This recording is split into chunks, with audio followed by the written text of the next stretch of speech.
comecei a fazer os layoutzinhos ali, protótipo de aplicativos, e aí comecei a me interessar por saber como aquilo era feito de verdade.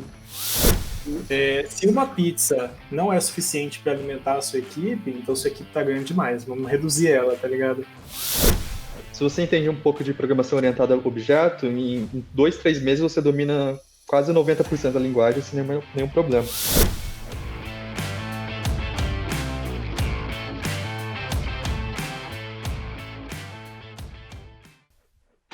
Ok, pessoal, eu sou o Eduardo e esse aqui é o Papo na Nuvem, que é o podcast da Nuvem Tecnologia.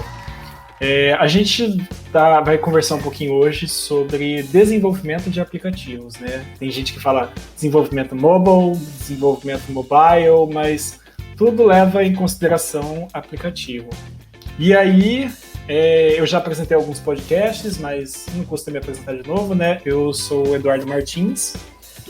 Atualmente eu desenvolvo aplicativo na Nuvem Tecnologia e eu sou meio que o tapa-buraco, então se precisa de alguma coisa para React Native eu vou, Android nativo eu vou, Xamarin eu vou, já existiu também oportunidade em Flutter, eu também participei, então eu gosto de estar pisando mais ou menos em todas as áreas.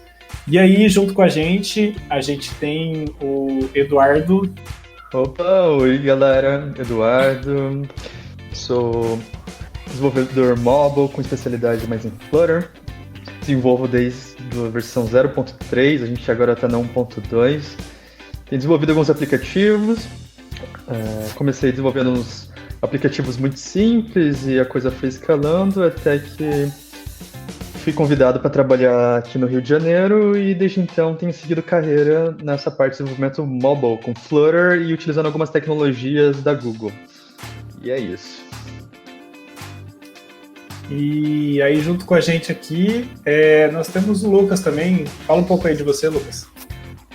Fala galera, meu nome é Lucas Gomes, eu trabalho com desenvolvimento mobile desde 2017, mais focado na parte de Android nativo, mas já mexi com Swift, época do Swift 4, não 5 ainda. Mexi com Flutter já, React Native, Xamarin. Que veio na arcada aí, na alçada, você tava abraçando, né?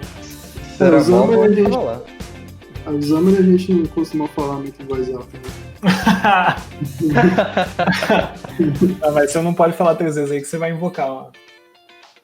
Mas então, eu acho que a ideia central desse podcast aqui é a gente trocar uma ideia em relação a experiências, né? Porque assim, quero saber um pouquinho mais aí de vocês, né?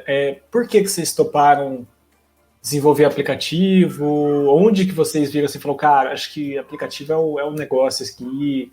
E por que vocês têm? Eu acredito que todo mundo aqui tem uma tecnologia favorita, né? Então, assim, fala um pouquinho mais dessa história aí para vocês. Vou começar, então. Certo. Então, eu comecei a desenvolver. Eu lembro que eu estagiava numa empresa fazendo desenvolvimento front-end com Vue.js. Gostava do Vue, eu acho que era uma framework bem interessante. Entretanto, eu comecei a me interessar bastante por mobile, né? Eu via que o mercado está crescendo, as tecnologias estão ficando cada vez mais legais e os smartphones acabaram se tornando uma realidade, né? Diferente de outras tecnologias. E nesses últimos 10 anos, assim, obrigatoriamente, todo mundo hoje em dia precisa de ter um celular. Então, dá poder para o desenvolvedor fazer muitos aplicativos e resolver problemas de N maneiras. A partir disso, eu me interessei por essa tecnologia nova que estava nascendo na época, um tal de Flutter. Falei, nossa, a Google está desenvolvendo essa tecnologia, cross-platform, tem tudo para dar certo, né? Por mais que a Google acabe abandonando alguns projetos, eu apostei e falei, olha, eu acho que vai dar certo, eu acho que é um stack bem interessante para eu ter. E com isso eu comecei a desenvolver alguns aplicativos, pequenos projetos, né? Comecei a fazer uns pequenos cursos que achava pelo Udemy, pelo Coursera. E peguei e comecei a fazer alguns projetinhos mais grandes. Dentro deles, eu desenvolvi um aplicativo na época da graduação, acho que o Dudu lembra, que era meu parceiro de graduação, um aplicativo de adoção de animais. Foi um aplicativo bem interessante e meio que deu destaque, né, a respeito dessa tecnologia que eu estava desenvolvendo, o Flutter. e fez algumas empresas que estavam querendo esse stack de Flutter no seu stack da empresa, fazer algumas propostas de emprego. Com isso, eu fui convidado para trabalhar numa startup aqui no Rio de Janeiro, uma startup bem legal, que por agora eu não posso revelar muitos detalhes técnicos, nem nada a respeito, mas é uma startup bem bacana, com uma boa oferta de trabalho. Desde então eu tenho seguido carreira nessa área, né? Além disso, como o Flutter é muito alinhado com o stack de tecnologias da Google, na época que eu fiz esse aplicativo, né, chamado Adota Aqui, eu acabei aprendendo a desenvolver um pouco de back-end, né, um pouco de desenvolvimento nuvem. E com isso, hoje em dia, eu poderia dizer que sou meio um híbrido. Desenvolvo mobile, mas fico na parte do back-end. É um famoso full stackzão aí. Exatamente, porque eu acho que a primeiro momento, não gostava muito de ficar especializado apenas em uma maneira, e eu gosto de ter um pouquinho dessa independência, de falar, olha, eu tenho um projeto para fazer, eu sei fazer esse projeto, e sigo limpo. Então, acho que todo mundo que trabalha com desenvolvimento, uma hora vai acabar aprendendo outras coisas, um pouco de você acaba tendo que pender para outras partes aí, porque eu lembro que eu tive até uma matéria na faculdade que, eu não lembro se você fez essa matéria comigo, Eduardo, que o professor falava assim, então vocês vão escolher o projeto, a gente montou um projeto, cada um montava um projeto super legal, né? Aí no final ele fala assim, ok, vocês montaram o projeto, eu lembro que tinha casa automatizada, realidade virtual, um monte de coisa legal. Aí o professor falou, beleza, agora vocês vão trocar de projeto. Então o projeto todo que você estruturou, você dá para outra pessoa. Aí o pessoal ficou indignado, né? Falou, professor, por que você está fazendo isso? Ele falou, porque você tem que se acostumar com a ideia de que você não vai trabalhar com o que você quer no mercado de trabalho. Aquilo foi meio que um choque para mim. Mas e aí, Lucas, e você? Exatamente. Eu lembro muito bem dessa matéria. Eu comecei como designer, eu não era desenvolvedor no começo.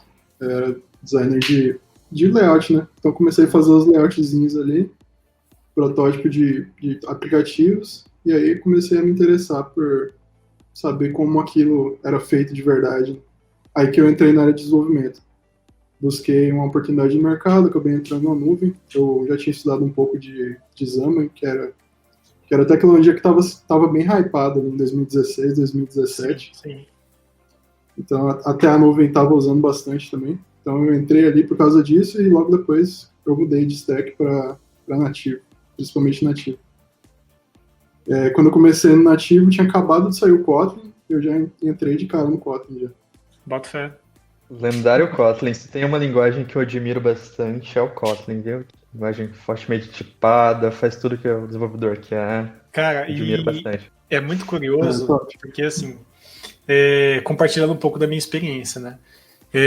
Eu comecei a desenvolver mobile um pouco antes da nuvem, porque eu tinha um projeto de pesquisa que desenvolvia brinquedos terapêuticos em formato de jogos, né, para as crianças, e a ideia era fazer aplicativos, né, como se fosse um joguinho no tablet para criança. E aí eu lembro que esse foi meu contato não necessariamente com desenvolvimento Android, mas com a SDK do Android, né? Então, que tipo assim, você precisa ter um conhecimento aí de versão de Android, essas coisas. E aí, quando eu entrei na nuvem, eu falei que eu tinha interesse nessa área, eles falaram, opa, é isso aí que a gente quer. Aí eu abracei a causa do mobile, na época era do Xamarin, né? E o Xamarin foi meu carro forte por muito tempo. Eu diria que bem uns 2 anos, assim, de Xamarin. Tanto Forms quanto Platform, né? Porque ficava dando manutenção lá pros clientes, né? Para os aplicativos que já estavam em produção dos clientes. E aí, eu sei que, assim, é uma área muito promissora, né? Porque você pensa que, cara, todo mundo hoje em dia tem um celular, que nem o Eduardo falou, e, cara, todo mundo precisa de um aplicativo. A função do programador é resolver problema, tá ligado? E aí você pensa um aplicativo é nada mais do que uma solução de problemas.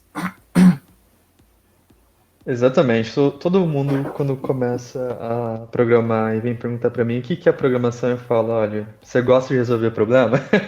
Porque se você gosta de resolver problema, você vai gostar de programar.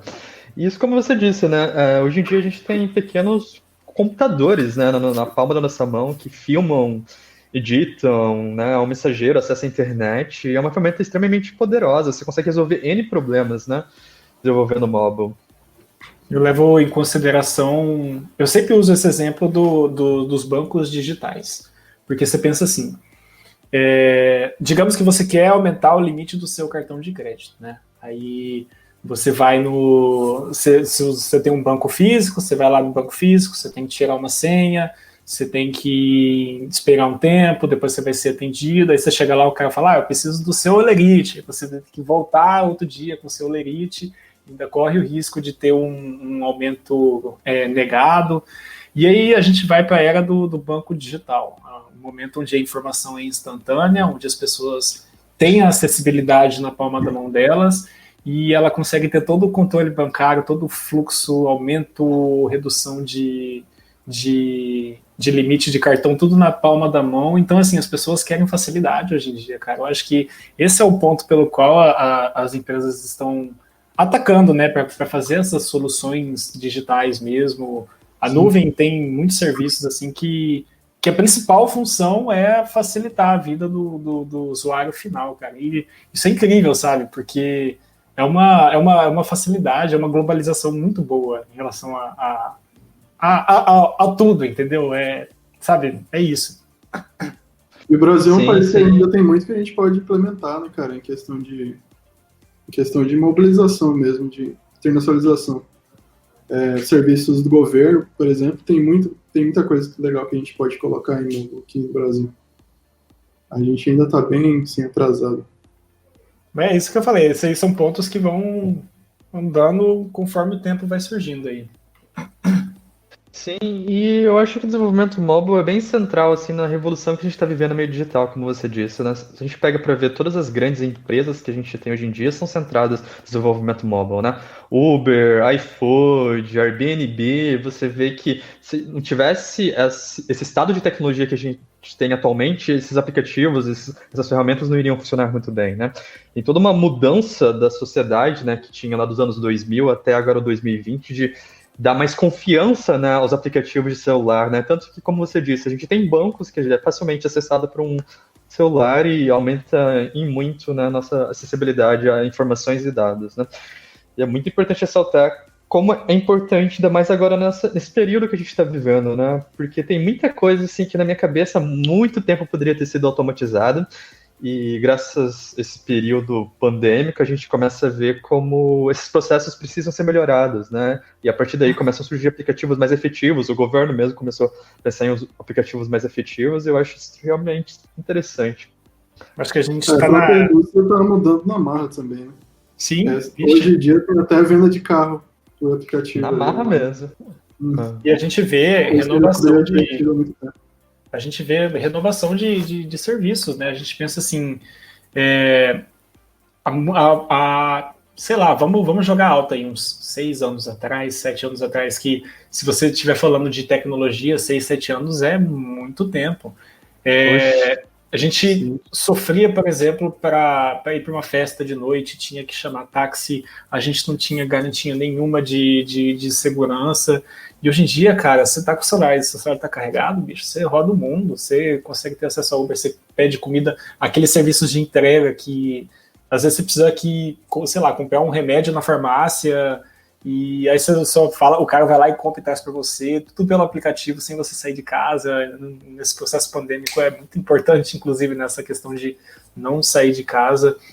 Mas o ponto é esse, entendeu? A tecnologia, ela tem que ser nossa aliada, cara. E do jeito como a maneira do mundo está caminhando, né, a gente está cada vez mais focando nas coisas móveis, né, nos aplicativos, nos celulares, e eles estão ficando cada vez menores, né? Exatamente. Eu acredito fielmente assim que a gente está entrando na era da computação embarcada, né, mais a era do IoT, que cada vez mais as coisas vão tender a ser mais automatizadas e com um custo menor, né, de serem feitas. Assim, se você tem uma porta automatizada, uma luz que desliga sozinha, né, vai ser cada vez mais acessível. Então é importante saber utilizar e desenvolver essas tecnologias, porque assim como eu vi que esses últimos 10 anos foi muito influenciado por essa coisa do smartphone, ainda está sendo, eu acredito fielmente que a próxima era assim, de revolução tecnológica vai estar envolvida em IoT e a utilização maior ainda de inteligência artificial para prover bens e produtos, né, com uma maior qualidade e maior customização para os seus clientes. Bacana. Agora mudando um pouquinho de assunto, né, mas continuando na nossa vertente de desenvolvimento mobile, eu queria que vocês falassem um pouquinho aí sobre o carro forte de vocês, né, porque afinal de contas esse aqui é um podcast voltado mais para tecnologias, então, por exemplo, acho que como eu quero chegar nesse assunto? Vamos lá. Eu fiquei um pouco afastado do Android nativo. Eu fiquei trabalhando muito tempo dando manutenção no Xamarin, depois eu acabei embarcando mais em outros projetos de React Native, e aí surgiu uma necessidade do Android nativo. Inclusive, surgiu a necessidade por quê? Porque o cliente que pediu este aplicativo, ele dispunha, tá correto? Dispunha de um dispositivo que é tecnicamente antigo. Ele tem Android 4.4, que é o KitKat. Se você levar em consideração que hoje em dia nós já temos em esteira de desenvolvimento Android 10, isso faz muito tempo. E com as novas versões de sistemas operacionais, surgem pequenos imprevistos, né? Inclusive, o próprio Android ele tinha o App Compat, ele mudou pelo Jetpack, e enfim, as coisas mudaram. Eu sei que nesse 1 ano que eu fiquei afastado, eu tive que reaprender muita coisa para conseguir fazer o desenvolvimento do aplicativo que fosse compatível com este dispositivo mais antigo, né? E ele, inclusive, é um dispositivo que tem leitora embutida, então eu tinha que fazer, além de integração com o sistema operacional 4.4, eu ainda tinha que fazer a compatibilidade com a leitora. Então, assim, conta um pouco mais dessa experiência. Como é que é essa questão de novas versões e como lidar com essas novas versões? Hoje em dia já tem o Android 11, hein, cara? Já Sim. Tá no preview aí. Eu já tô até atrasado, eu tava afastado do Android nativo, eu já não sabia disso aí. O desenvolvimento Android ele mudou um pouco a partir do Google I.O. de 2018, eu diria. Que quando veio o Jetpack, né? Android Jetpack, que é um pacote de várias bibliotecas que a Google disponibilizou para Android para acelerar o desenvolvimento. Então você tem o Câmera X, por exemplo, que é um cara que vai facilitar um framework para você tirar fotos dentro do seu aplicativo, Work Manager para você fazer trabalho em segundo plano, várias bibliotecas ali. Então a partir disso, até hoje, isso vem evoluindo, o desenvolvimento mudou um pouco. No Android, quando você vai criar um projeto lá, se eu não me engano, você pode selecionar até a API 15, eu acho que é a primeira. Então tem da 15 até a 30, que é a última agora. E, cara, o App Compat, que ia até a 28, da 28 para frente ele perdeu o suporte, então agora é só Android X, né? Que é a nova biblioteca de suporte. E com ela você não precisa se preocupar muito, assim, se vai funcionar no antigo e no novo. O App Compat ele tinha mais. Você tinha que colocar bastante lá no meio, né? É uma dorzinha de cabeça pra você fazer o negócio funcionar. É de tal jeito, senão é de tal jeito. Então, quando você trabalha com versões muito antigas, é bem complicado isso aí. Esse é um grande desafio, inclusive. E você, Eduardo? Então, Flutter. Essa criança me dá bastante orgulho, viu? Acho que... com certeza. Eu acho que o ponto forte que me fez iniciar assim, na tecnologia, além de ser stack da Google, foi por ter uma documentação muito boa, né? Eu lembro que eu já tinha me frustrado com algumas tecnologias que eu achava que a documentação era muito dúbia, não tinha muita atualização da documentação, isso me deixava bem frustrado. E o Flutter ultimamente agora chegou no 1.20, né? Com várias novidades, mas o foco principal continua sendo o desenvolvimento cross-platform, né? Você pode desenvolver tanto para Android, tanto para iOS. Agora eles estão com uma stack muito boa, que agora eles querem fazer uma única codebase, né, que você faça tanto para Android, para iOS e para web. Tem isso que nesses últimos 6 meses ou 1 ano, eu acho, tem investido muito nessa parte de desenvolvimento web. Web também? Não sabia disso. Web. Eu até falo para as pessoas que querem começar a programar com Flutter Web, porque eu acho que eu acabei criando um certo ranço de linguagens fracamente tipadas, porque é o seguinte, quando você trabalha em projetos muito grandes, você tem algumas práticas que são muito importantes para o projeto continuar desenvolvendo de maneira consistente, né? Uma dessas é fazer testes, tudo tem que estar testado, refatorações que acontecem o tempo todo, né? Você precisa fazer algumas alterações, né? E quando você está lidando com linguagens fortemente tipadas, né? Kotlin, Dart, você consegue fazer isso com uma facilidade um pouquinho maior. Quando você está lidando com umas linguagens mais fracamente tipadas, você não consegue fazer esse tipo de coisa. Então, unir o útil ao agradável, e também o Flutter na época tinha uma funcionalidade que eu acho meio que virou default agora, né, que é o Hot Restart, o Hot Reload. Tava meio que tinha algumas tecnologias que já estavam tendo, e peguei e uni tudo isso dois e comecei o desenvolvimento com o Flutter. Eu gosto muito da linguagem, porque o Dart eu acho que ela é muito... Como que se pode dizer? Simples. Se você entende um pouquinho de linguagem em programação, se você entende um pouco de programação orientada a objeto, em 2, 3 meses você domina quase 90% da linguagem sem nenhum problema. E é basicamente isso. Assim, meu amor por Flutter consiste nessas duas coisas, né? A união do stack da Google, né? Se dedicando 100% ao projeto Flutter, a linguagem Dart e todas essas funcionalidades do Flutter que estão vindo. Já estão aqui. Sim, eu já pisei em bastante terreno, sabe?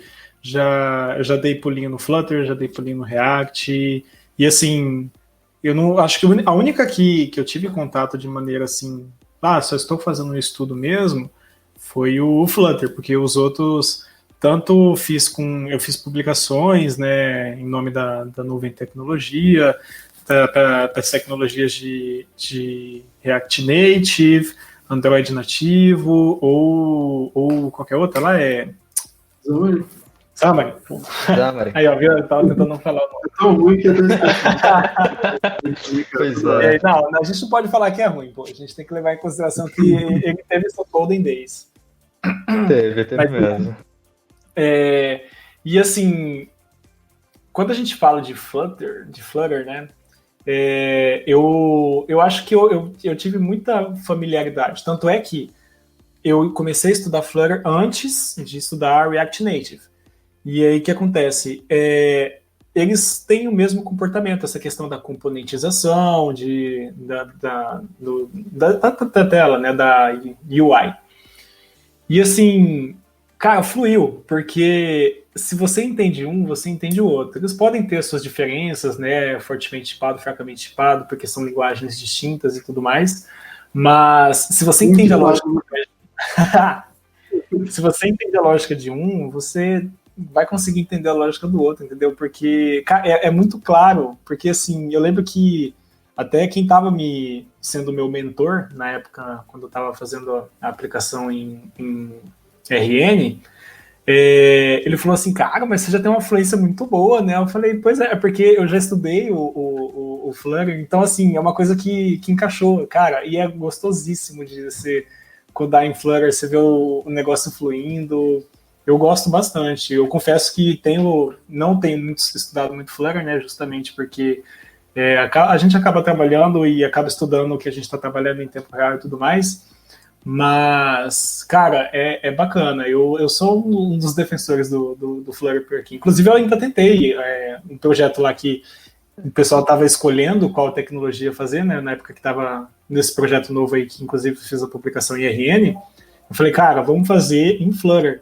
Só que como era um projeto tecnicamente urgente e tal, então a gente tinha uma demanda de entrega muito... Ele precisava ser entregue quanto antes. E a gente já tinha pessoas ali com RN, então falou, vamos fazer RN, porque a gente já tem mentor aqui. Mas foi uma experiência interessante, cara. Eu já mexi com os dois também. Alguns pontos eu gosto mais do React Native, a parte de estilizar a tela, eu acho o React Native um pouco mais produtivo, né, como disso. O Hot Reload no React Native ele funciona com os dois ao mesmo tempo. Isso aí eu não vi ainda no Flutter. É bem bacana. Mas é um paradigma um pouco diferente, né? Se você vai trabalhar com o nativo e com o híbrido, é um paradigma um pouco diferente. Sim. Tanto o Flutter quanto o React Native eles vão ser mais parecidos com o web, não com os nativos. O Swift UI, eu acredito que ele está um pouco mais parecido com o Flutter agora. Eu não cheguei a mexer com ele ainda, mas eu acho que ele está um pouco parecido com o Flutter. O Swift eu estive afastado dele, né, porque Inclusive, o meu tema de TCC, que era estágio supervisionado, né, foi um aplicativo desenvolvido em Swift. Só que, assim, beleza, ele foi feito, ele foi estruturado, só que ele acabou não sendo continuado. O aplicativo continuou, só que em outro framework. Ele continuou em React Native. Porque a ideia era fazer, não necessariamente um híbrido, né? Porque um dos requisitos do cliente era que ele rodasse em iOS. E eu sei que assim, a gente começou a fazer em iOS e tudo mais, só que ele não fluiu, entendeu? A gente estava fazendo, estava desenvolvendo, e o trabalho foi apresentado, inclusive foi muito bom e tal, só que o projeto acabou sendo congelado naquela linguagem e migrado para RN. E o curioso é que o cliente, ele olhou, a gente não avisou o cliente que mudou a tecnologia e tal, ele olhou o aplicativo e ele inclusive elogiou, ele falou assim, cara, eu vi que o aplicativo tá mais rápido, né? Ele não sentiu diferença tipo, de layout, de cor, o aplicativo fluiu da mesma maneira como fluía e ficou até um pouco mais rápido, entendeu? Até porque a gente tinha pessoas que dominavam a tecnologia, então, cara, foi uma experiência muito interessante. É curioso, faz toda a diferença. Eu acho que o mais importante é você gostar da tecnologia, né? Porque de resto tudo flui. E você tem uma equipe que gosta da tecnologia, porque vai tudo acontecendo em cadeia, né? Vai tendo um pipeline, eu gosto dessa tecnologia, vou aprender um pouquinho mais aqui, estudo por fora aqui. Quando você vê que você tem um projeto com pessoas altamente qualificadas. O iOS nativo antes era com Storyboard, né? Então, trabalhar sozinho com Storyboard era muito massa, cara, mas se entrava mais uma pessoa para trabalhar com você, virava... Aí já complicava muito o processo. Essa parte eu não... Coloca aqui de 4 pessoas trabalhando no Storyboard, virou uma bagunça. Eu lembro daquela história lá quem que falou isso pra mim? Eu não lembro, mas falaram assim, se você colocar muita gente num projeto, você tá realizando um projeto, você acaba colocando muitas pessoas para aquele projeto, dependendo da quantidade de pessoas, o seu projeto vai acabar se atrasando, entendeu? Porque você tem muita gente mexendo no mesmo código, você tá dando muito problema. Ele dizia para mim que assim, se uma pizza não é suficiente para alimentar a sua equipe, então sua equipe tá grande demais, vamos reduzir ela, tá ligado? E é muito doido porque eu já vi pessoas defendendo essa ideia, já vi pessoas não defendendo essa ideia, é muito, sabe, varia muito de projeto para equipe, de pessoas, é muito doido pensar nisso. Precisa de muita maturidade, né? Sim. Porque não é qualquer pessoa que você pode pegar e colocar assim no projeto do dia para noite. Você precisa também de um gestor bom que compreenda o projeto, porque eu acredito que se você coloca várias pessoas que desconhecem do projeto assim do dia para noite, eu acho que a coisa não flui. Tem que ser meio que incremental ou já ter uma quantidade já satisfatória de pessoas naquele projeto no começo, porque senão a coisa não flui mesmo. Né, que cada projeto tem seu estilo, né? Tem seu estilo de código, de como realizar os commits, os merges, os testes. E cada equipe acaba desenvolvendo esse próprio estilo, né? E quando chega outras pessoas com outros estilos, começa a ter esse conflito de equipe, assim, no sentido de, não um conflito de interesse, mas conflito de código, quando você vê que você tem um código Frankenstein. Metade do código funciona de uma maneira, metade de outra, uma parte não está testada, outra está, é complicado. É um pesadelo. Aí no começo do projeto, eu estava entregando uma feature por semana, 2 anos depois, demora 3 meses para entregar uma feature. Meu Deus. E aí, a escalabilidade é muito grande, bicho. E o projeto chega uma hora que fica... É impossível de dar manutenção, de continuar. Né? Mas isso tem muito a ver com a cultura de qualidade de código, né, também. Não só o tamanho da equipe.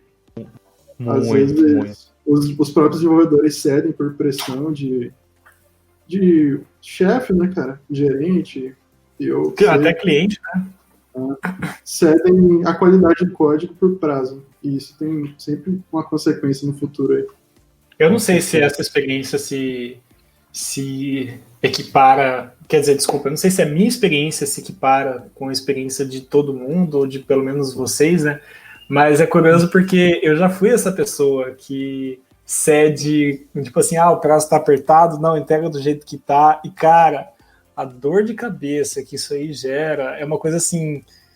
Sabe quando você chega na sexta-feira, você tá com aquela pressão, você tem que entregar o negócio, você já sabe que você perdeu o seu final de semana, porque você vai ter que passar arrumando aquelas coisas que você sabe que é o tal do deploy na sexta-feira, né? Deploy na sexta-feira eu tive que apanhar um pouco. A gente não sabe falar não também, né?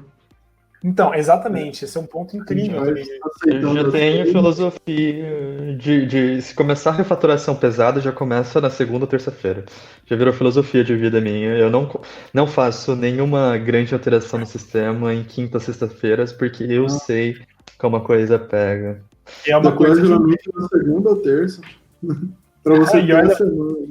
Não, eu boto fé, é exatamente dessa maneira. Eu tive muito problema com maturidade mesmo, né? Porque a gente começa digamos que a gente começa de um lugar, a gente tem que apanhar um pouco para conseguir desenvolver essas maturidades. Hoje em dia, eu inclusive aprendi com o cara que trabalha comigo, né? Que fala assim, então, você quer que eu entrego na sexta-feira? Beleza, eu entrego, só que não vai estar funcionando.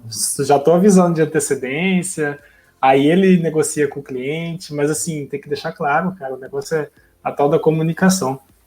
Exatamente. Sempre deixar claro o cliente ou seu gestor de como estão andando as coisas, porque desenvolvimento de código, desenvolvimento de software, sempre às vezes a gente está tateando no escuro, né? A gente fala, vai demorar uma semana para fazer essa funcionalidade, RS. Quando a gente viu, a gente passou 3 semanas desenvolvendo a funcionalidade. Mas o importante é sempre ter esse feedback, né? Por isso que é bom ter uma equipe que funciona, que utiliza algum método de desenvolvimento de software. Eu recomendo muito Scrum, mas enfim, tem N métodos, para sempre estar alinhado, né, com os problemas que tem da equipe, como a gente pode melhorar esse tipo de coisa, porque isso é muito importante, né? Vejo que isso é um grande diferencial, assim, para quem está começando e para quem já é experiente. Sim. Porque eu acho que quem está começando, ele tem muito essa coisa de ceder a pressão e só fazer código daquela maneira, sabe? Se funciona, tá tudo bem. Né? Quando você vai desenvolvendo um pouquinho mais de maturidade, você entende que você está fazendo código para outras pessoas, né? Sim. Sabe que boa parte do tempo que um programador tem é lendo o código dos outros. Então é importante você dedicar muito tempo fazendo um código de muita qualidade para quando ter manutenção ou incremento daquele projeto, ele flua de maneira, né, que não vai quebrar, que a gente não fique correndo atrás do próprio rabo. Porque isso é muito frustrante. É muito frustrante. Você leva em consideração... Por isso que a gente tem profissionais que cada vez mais estão se especializando em temáticas do tipo arquitetura de dispositivo, arquitetura, no caso, eu estou fazendo um curso atualmente de arquitetura de Android.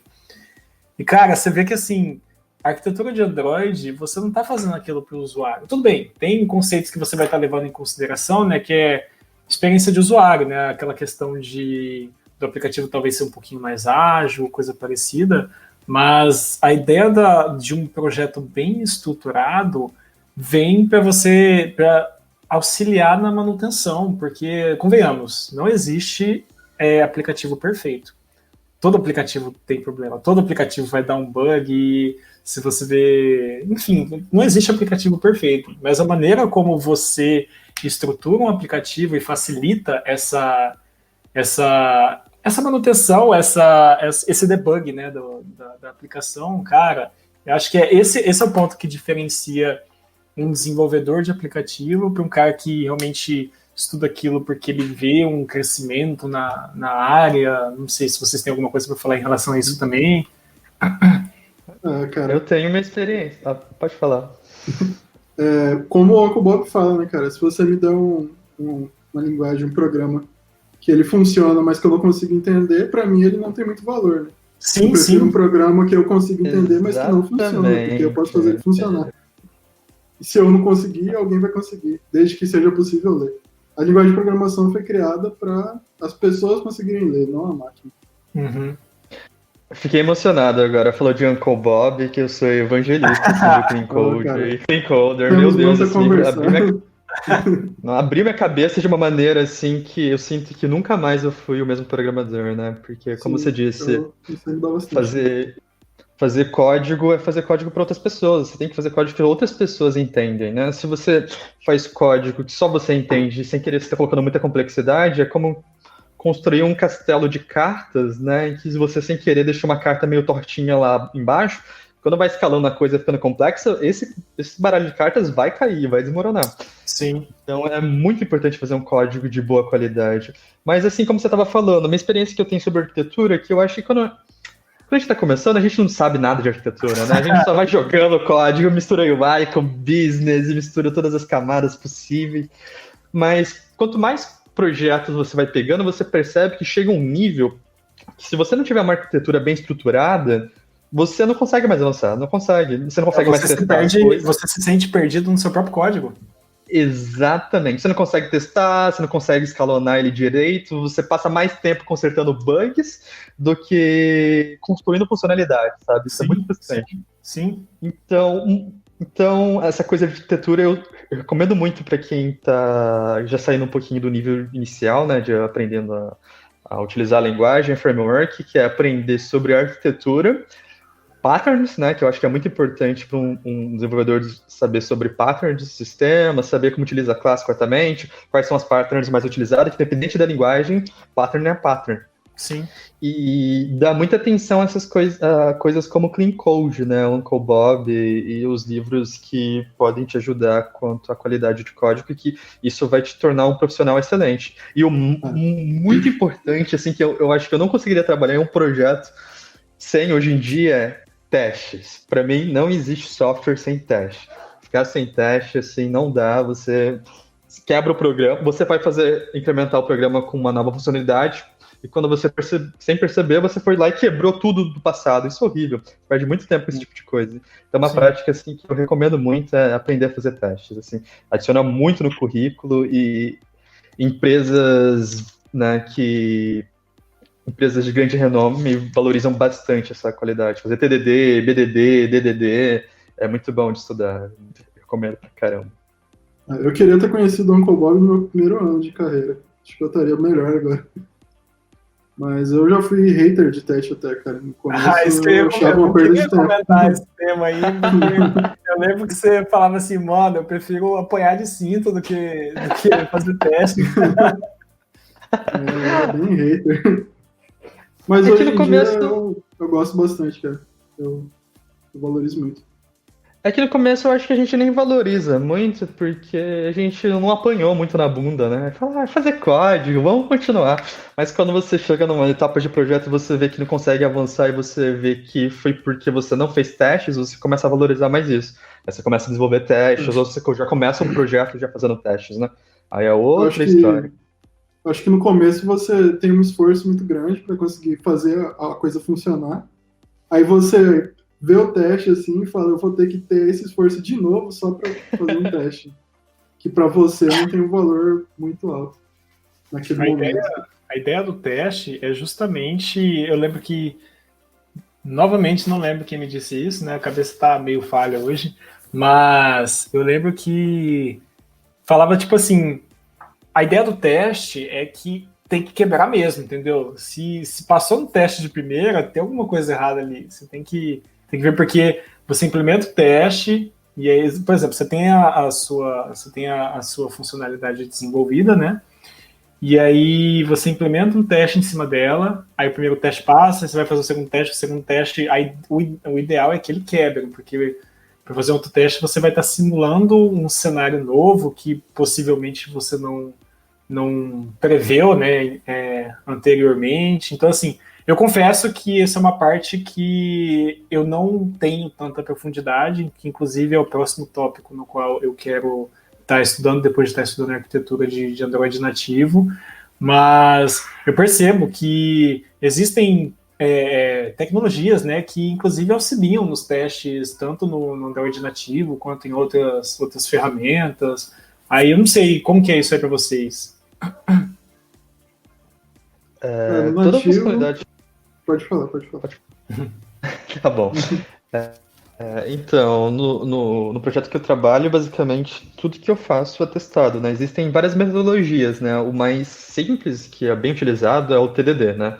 Você fazer desenvolver código baseado no teste, né? Guiado pelo teste. E é assim como você disse, né? Você escreve os testes, no primeiro momento você escreve os testes, você escreve o conceito daquilo que você quer, e falha. O primeiro momento é falhar, porque o maior problema dos TDDs é que você pode ter meio que falso positivo, né? Sem querer, você pode ter colocado lá uma função que tá retornando true para sempre e acabou. Você fala, ó, tá tudo funcionando, Passou. perfeito. Passou, tá com Deus, né?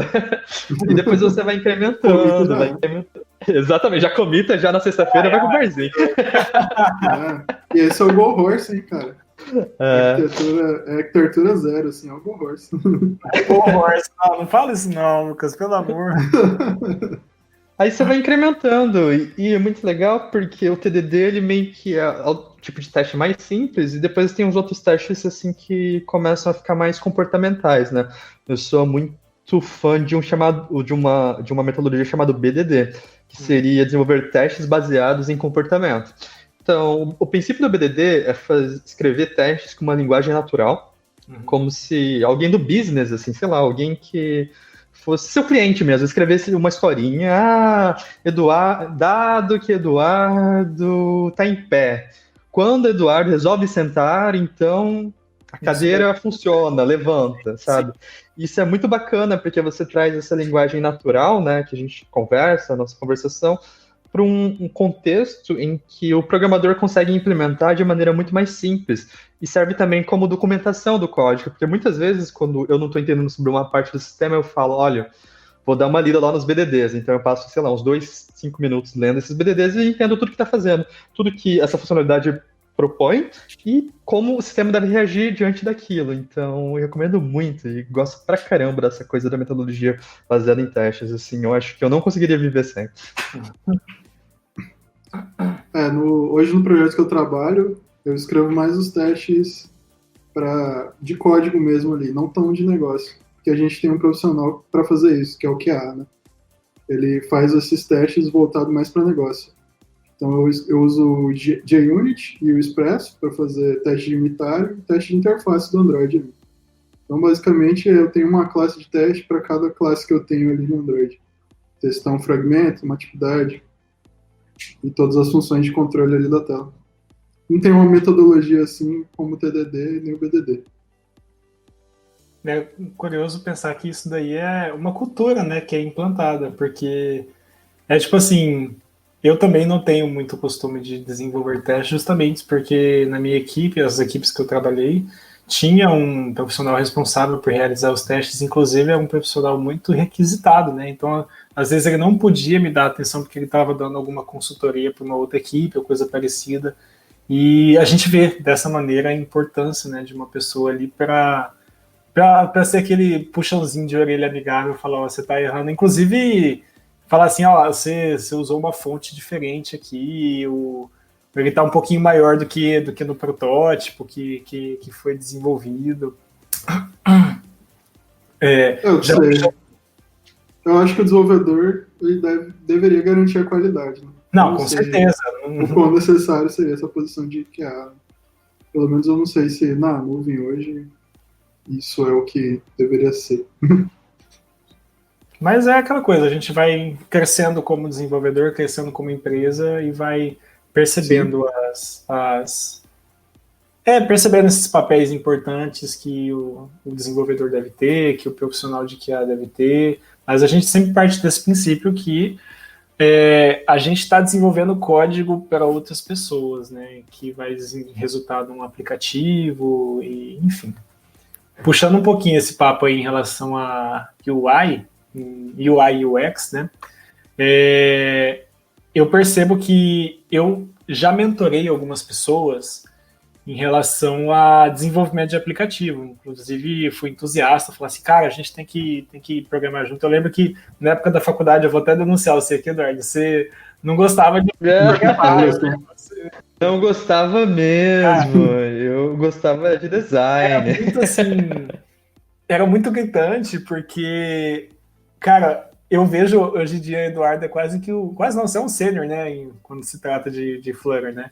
Então, assim, há 4 anos atrás, você não gostava de código e a gente sentou para fazer matéria de compiladores e aí a gente passava muitas horas estudando para tentar fazer para conseguir fazer aquela prova E hoje em dia eu vejo você aí, cara, você seniorzão, é uma coisa assim que é uma mudança muito, muito boa, sabe? É gostoso ver isso daí.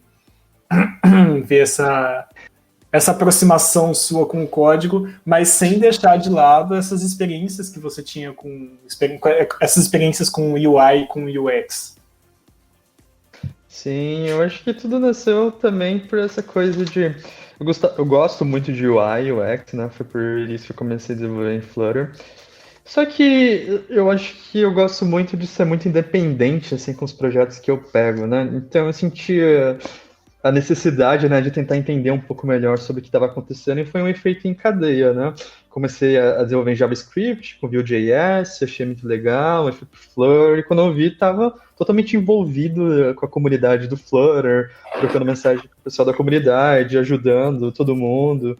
E é muito legal quando você entra numa comunidade, né, de uma tecnologia talvez esteja nascendo, não sei, que as pessoas são muito respeitosas e todo mundo preza pelo conhecimento alheio, né? Porque eu entendo que se você entende Flutter ou outras tecnologias que eu gosto, todo mundo tá ganhando, sabe? São mais pessoas para pensar, são mais pessoas para desenvolver pacotes, mão de obra. Então é muito legal essa mentalidade, porque eu acho que até pouco tempo atrás eu via muitos esses casos de muitos programadores, né, que tinham conhecimento em si, né? Eram pessoas muito experientes, mas se fechavam para o conhecimento. Falavam assim, meu precioso conhecimento, não vou compartilhar para ninguém, porque senão podem pegar meu emprego. E é muito legal ver esse mindset sendo mudado, né? Graças a isso, a gente consegue ter uma comunidade mais saudável, né? Uma introdução um pouquinho melhor para essas tecnologias, porque, em geral, programar não é fácil. Eu lembro que, meu Deus do céu, como eu apanhei no começo. Levei uma surra na cara até conseguir desenvolver de maneira que eu gostasse, mas faz parte. Tem que tentar.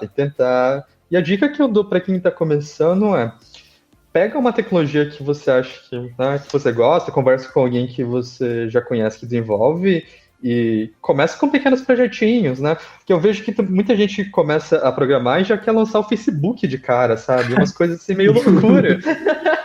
Sabe? Começa com um projetinho de fazer um termômetro, sabe? Ver a previsão do tempo, abrir uma tela com oi, tudo bem. Porque eu vejo que cara. Exatamente. Eu sempre passo para fazer entrevista o aplicativo de tudo. Mas é muito bom. Inclusive, puxando um pouco a conversa aí pro Lucas, né? Eu lembro que teve uma vez que você foi me mostrar os seus projetos que você tinha lá no seu Git. Mano, eu achei muito da hora, porque, tipo assim, você já... o conhecimento básico que eu tinha, que eu fazia aplicativos muito bobinhos, entendeu? E aí você já chegou fazendo um aplicativo que era estilo um WhatsApp, que é um ponto a ponto. Mano, eu achei aquilo incrível. Eu falei, mano, não sei se você lembra desse momento aí, você mostrou pra gente seus aplicativos. Acho que eram os aplicativos de Xamarin. Cara, se eu não me engano, era Xamarin. Mas, tipo, foi muito legal, entendeu? Porque eu tinha uma experiência muito prévia. Uma coisa assim do tipo... eu faço aplicativo, eu desenvolvo aplicativos, né? Mas eu não sabia o que fazer, entre aspas, com esse poder. E aí, hoje mesmo eu estava conversando com o pessoal e eu falei assim, cara, eu acabei de achar uma API aberta do Pokémon. E era uma API que mostrava, tipo assim, todos os dados do Pokémon, de versão de jogo, de peso, de força, de... Cara, tipo, mostrava tudo. Poke.api, eu não lembro. Se procurar no Google aí, vocês vão achar API Pokémon. E, cara, já tem várias no show. Então, aí tem muita API que oferece para você material para você conseguir fazer um aplicativo. Isso quando você vai fazer com conexão web, entendeu? Você pode fazer um aplicativo para você mesmo, para, sei lá, para cuidar de quem que vai lavar a louça na sua casa. São ideias assim bobas, mas que vão alimentando esse conceito de que as pessoas conseguem sim fazer aplicativos, entendeu? Tem o Firebase aí também, cara. Sim, o Firebase, Ai, meu amor. Eu vou ter que aprender um pouco de NoSQL ali só, mas tranquilo. Mas isso daí, a área já tá sabendo que sempre vai ter que estar estudando. Eu lembro que na graduação, não sei se você lembra, uma matéria que a gente fez junto, estava também já iniciando estudos do Flutter, e nós dois fizemos um projetinho para fazer um aplicativo, porque eu lembro que utilizo até hoje uma metodologia que funciona muito para mim, que é o Pomodoro. Eu lembro, pô. Pomodoro! A gente fez um aplicativo de Pomodoro, é fazer aplicativos no começo, né? Para você, faz para se divertir. Assim, pega uma temática que você gosta, ou algo bobo mesmo, me faz, porque o importante é sempre estar se motivado, sabe? Porque tem que saber utilizar essa ferramenta, né? Utilizar esse poder. E se motive. No começo, o mais importante é você fazer um projetinho, terminar aquele projetinho e rir daquilo, se divertir. Sim. Curtir o processo, não ficar focando no resultado final, que um dia tem que fazer o Facebook. Não. Vai passo por passo que as coisas vão fluindo assim naturalmente, te garanto. Exatamente. Se você não tiver com muita ideia também, tenta fazer algo que já existe, tipo, tenta fazer o ad do Netflix ou do Facebook. Sim. Só lá, eu procuro uma inspiração no Google. Exatamente. Tá cheio de coisa aí. Tem uma API da Marvel, de gibis da Marvel também. Sério, esse eu não sabia. Show. Esses dias eu vi um cara no YouTube, ele fez um curso, ele faz tipo cursos rápidos, entendeu? Rápido entende-se assim por 1 hora, mais ou menos, né? E ele fez um curso onde ele pegava interfaces que já existiam e ele recriava elas. Por exemplo, ele refez a interface do Discord Web, aí ele foi fazendo em React a interface dele, então, tipo assim, no final das contas ficou idêntico, você olhava, você não sabia qual que era o projeto dele e qual que era o Discord real, tá ligado? Eu não sei se foi publicado em algum lugar essa aplicação, mas o ponto é justamente isso que o Lucas falou, cara, você vê um negócio legal, mano, você fala, pô, e se eu brincar com isso aqui? Porque todo conhecimento é válido, cara. Você vai estar desenvolvendo um negócio ali. Eu mesmo me espelho muito em aplicativos que já existem para inclusive, essa parte de user experience, né? Que faz toda a diferença num aplicativo. E um pouco além da UI, você consegue achar repositórios também, né? Sim, sim. Aplicativos. Você entra lá no repositório do GitHub oficial do Android, você vai ver repositórios lá que foram feitos pelos caras da Google e tal. Para você ver mesmo como que funciona essa parte de arquitetura e tal, como eles fazem lá. Sim, isso é muito importante, você ficar vendo o repositório de pessoas mais experientes, né? Como as pessoas resolvem o mesmo problema e por que eles resolvem daquela maneira, né? Eu acho que é uma parte bem importante do aprendizado. Pegar esses repositórios públicos que alguém desenvolveu alguma UI, alguma funcionalidade e dar uma lida, né? Dedicar um tempo a ficar lendo o código, falar, é assim que tal pessoa resolve esse problema, ou talvez adotar isso. Por que as pessoas resolveram esse problema dessa maneira? Sabe? É bom a gente ter uma certa criticidade, né? Em poder olhar o código dos outros e falar, olha, isso daqui tá muito legal, isso daqui já não tá tão legal. Eu acho muito curioso, porque, assim, existe um conceito que um amigo meu falou uma vez, que ele falou, cara, se você quer descobrir alguma coisa legal em relação a alguma tecnologia que você está desenvolvendo, né, eu vou utilizar como exemplo o Android nativo, ele fala assim, é só você ir no Google e digitar awesome e o que você está procurando. Então você procura lá, Sim. awesome Android. Aí ele vai te passar, provavelmente, uma página do Git que vão ter muitas e muitas e muitas bibliotecas lá de loadings bonitinhos e de textinhos que pulam para você fazer a sua própria aplicação. E, cara, isso é uma coisa real. Eu lembro que eu comecei a estruturar um projeto em cima disso, dessas coisinhas divertidas, e às vezes não ficava o que eu queria, entendeu? Mas eu já sabia como utilizar uma dependência externa, como atualizar... Enfim, é muito bacana, porque, cara, você tem que partir do pressuposto aí de que tudo no nosso ramo é experiência. Os acertos, os erros, as bibliotecas, as maneiras como são implementados. Você sempre vai estar ganhando nessa... Eu já contribuí para essa lista aí, cara. Sério? Na época não tinha o Fab que tinha o texto, né? Que era o Extended Fab. Aí eu fiz lá o Fab com texto, mandei o pull request para colocar lá na lista. Aí, tipo, um mês depois, o Material Design implementou isso. Cara, eu acho que isso é muito foda. Uau! É a participação da comunidade, cara. Isso é muito incrível. Isso é muito legal. Eles fizeram a versão oficial, né? Não é, eles não pegaram do meu código. Eu mas tive que ir lá arquivar porque eu descontinuei. Acontece. Eu sei que o Eduardo também já fez algumas publicações no Medium em relação a algumas coisas do Flutter, não foi?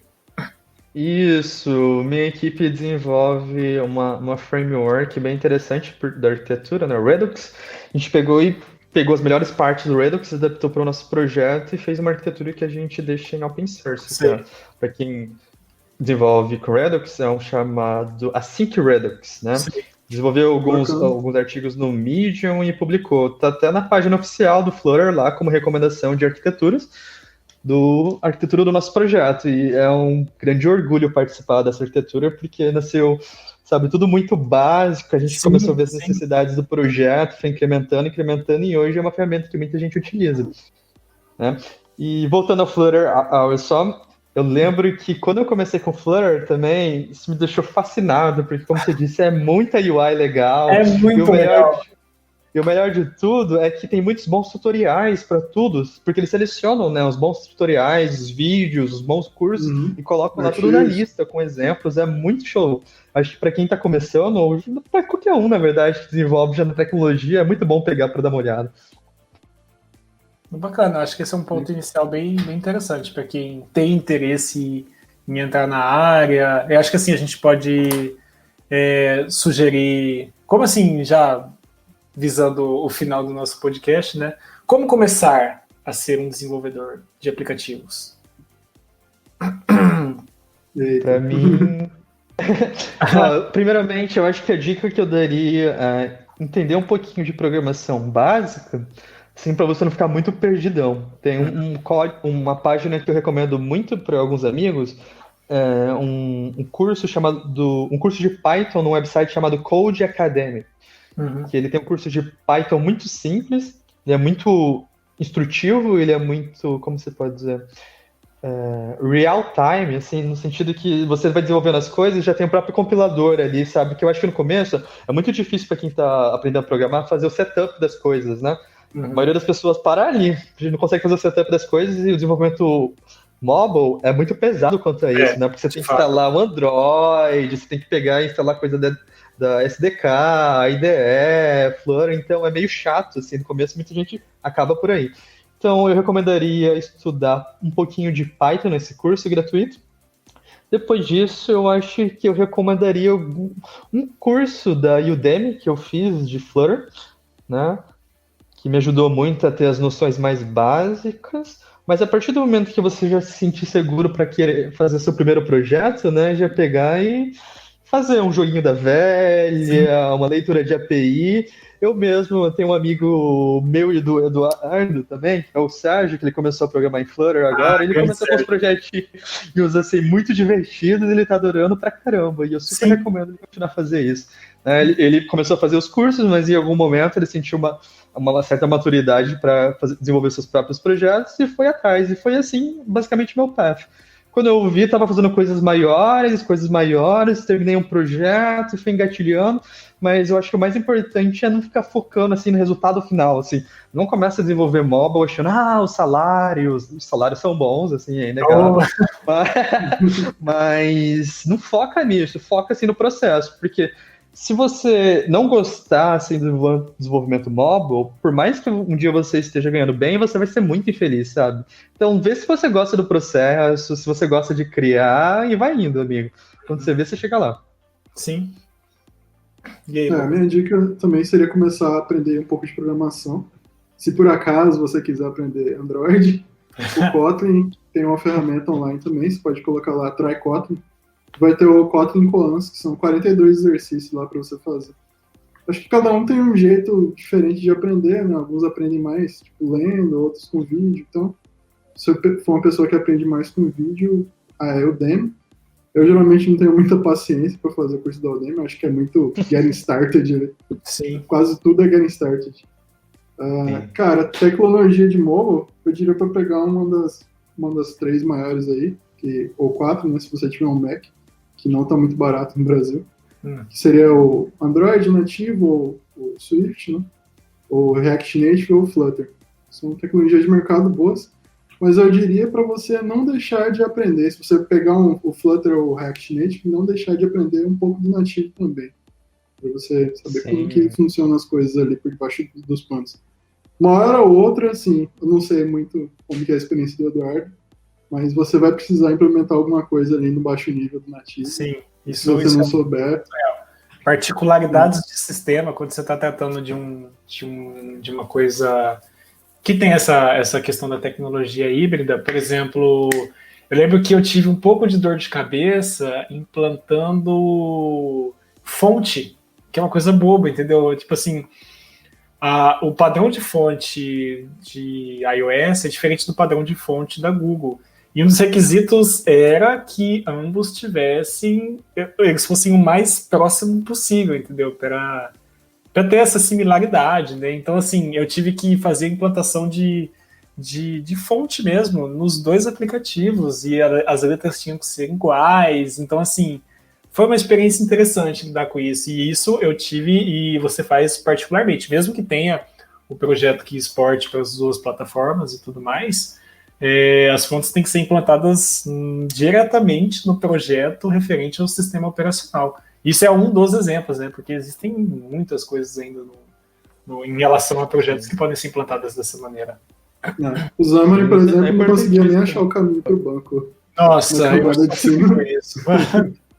E eles mudaram. É importantíssimo ter esse conhecimento, né? Porque mesmo o Fleur, assim, no final o Fleur ele só tá chamando camadas de baixo, né? Que é o iOS e o Android. E você precisa ter um pouquinho de conhecimento dos method channels, de como está sendo executadas as coisas, porque tem alguns bugs, algumas coisas que você tem que saber o código nativo para implementar, né? Sim. E até algumas coisas no Flutter mesmo, para implementar de maneira assim, decente, você tem que saber um pouquinho de Android e iOS. Splash screen, push notification, essas coisas assim, é nativo, não tem como fugir. Claro que ajuda bastante, né, os plugins que já tem, mas você precisa saber um pouquinho sim.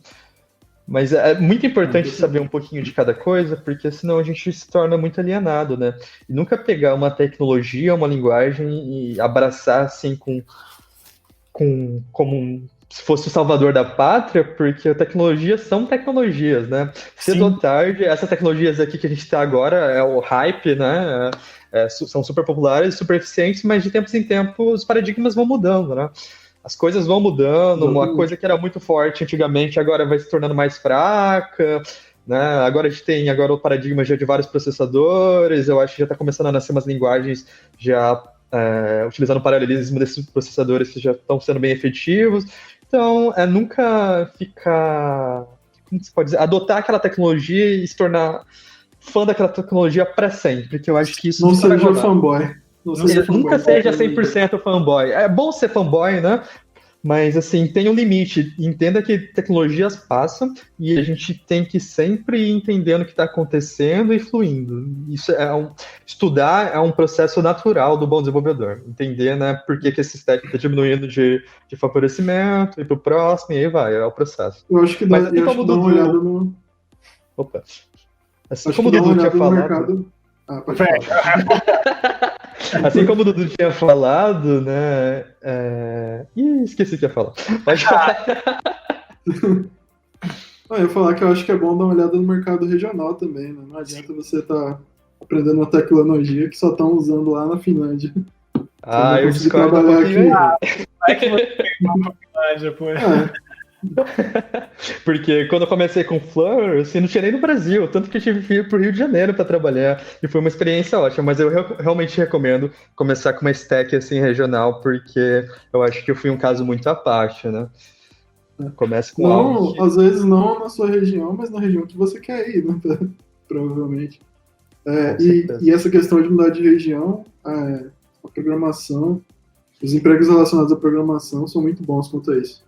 Eu acho que aí é a stack que você mais consegue sair do Brasil e para outros lugares, conseguir emprego em outros lugares para fora. É muito mais fácil com esse serviço aí que a gente tem. Recordei o que estava querendo lembrar, que eu ia falar, é que assim como o Dudu tinha falado, uma vez que você aprende a programar em uma linguagem, as outras linguagens se tornam algo natural para você. Se você sabe programar em programação orientada a objetos, você consegue aprender as outras com muita facilidade. Eu mesmo estou aprendendo a programar agora com C#, estou desenvolvendo alguns projetos no Unity, fazendo uns joguinhos, algumas coisinhas assim, e vejo que flui muito naturalmente. Então, foca em não entender... foca em entender o conceito da linguagem, né? Por que são estruturadas dessas maneiras? Porque aí de resto tudo flui naturalmente. Perfeito. Então é isso, pessoal? Acho que sim. Então... Acho que é isso.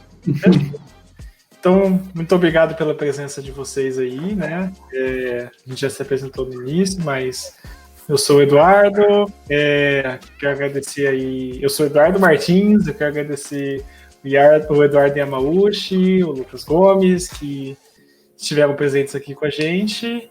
E no mais, nada mais. É isso.